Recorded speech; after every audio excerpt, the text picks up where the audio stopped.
Will the upward trend in the indexes remain investors' friend, or has the market already taken account of enough good news for the moment? Here to discuss that is Meera Pandit, JPMorgan Asset Management Global Market Strategist. Meera, good to see you. Good to see you. It seems clear we've gone from, relief rally because inflation's lower and the Fed might be done, to something closer to really a fuller belief that, in fact, we might have an expansion in the economy indefinitely, and earnings look like they've seen the worst of it. How does it make you feel? Do you want to bet against that happy scenario, or believe that it can continue like that?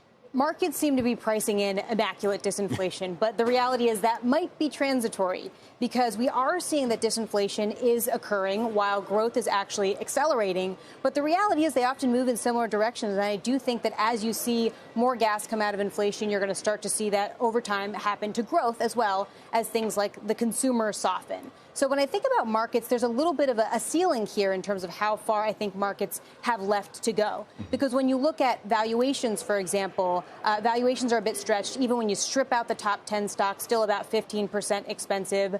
When I think about what's driving markets this year, it's very much multiple expansion. You actually only see earnings being a big driver of performance in areas like Europe and Japan. So if I think about this as glass half full, I don't think we're going to retest the lows from last year. But if I think about this as glass half empty, I also don't think we're going to retest the highs from last year anytime soon. The highs from last year in the S&P anyway, just a couple of 100 points really from here. So in striking distance, perhaps, but maybe, the scenario, the backdrop has changed enough that it might make it challenging. Although, what do you say to folks who say, look, multiple expansion is exactly what happens early in every bull market? I mean, that's how you get into a bull market. The market leads earnings. And we have, even if it's rare, seen soft landings before.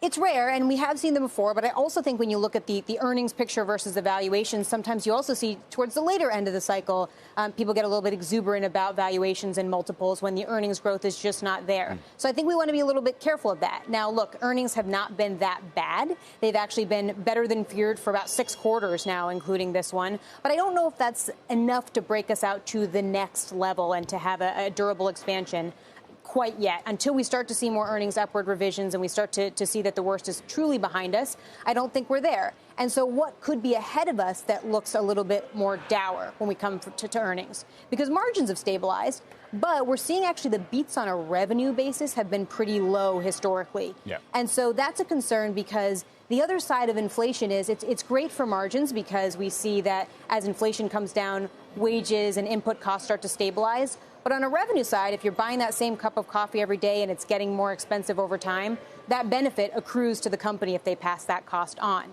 But the reverse happens when you start to see inflation come down. So I think we want to keep a close tab on revenues to really understand whether we're out of the woods on a profits perspective. Yeah, there's no doubt true, although it is funny in a sense that we're now going to start to worry about disinflation happening too quickly, whereas last year was all about inflation is out of control. And I agree, earnings estimates have actually kind of rolled back over in terms of the revision ratio. So there's no easy way out of a lot of this stuff, I suppose. But what would you say you would do practically and tactically right now? You do look across the world, you look across asset classes. So what seems a better relative bet?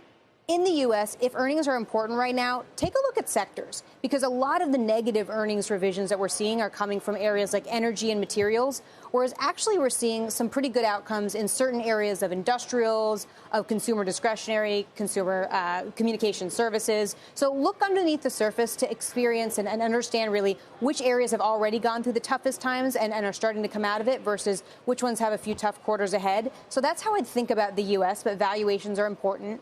And if valuations are important across the board, we're still looking in areas internationally, because you see valuations at over a 30% discount relative to the U.S. Now, I do think the easy money has been made internationally when we think about Europe avoiding a recession for now, coming out of the energy crisis, China reopening. But again, when you think about the areas where earnings are actually positive from a revisions perspective, look at Japan, look at Europe. look at Latin America on a tactical basis, one of the best performing markets year to date. I think there's some cyclical and structural things to like in areas like Mexico. And then outside of that, the very cheapest area when we look at yields is the bond market. The higher quality bond market still looks pretty favorable, and that's an easy area to deploy money, not even because you think the economy is going to go into recession, but even a little bit of a slowdown in growth and inflation should help yields come down, bond prices start to reset.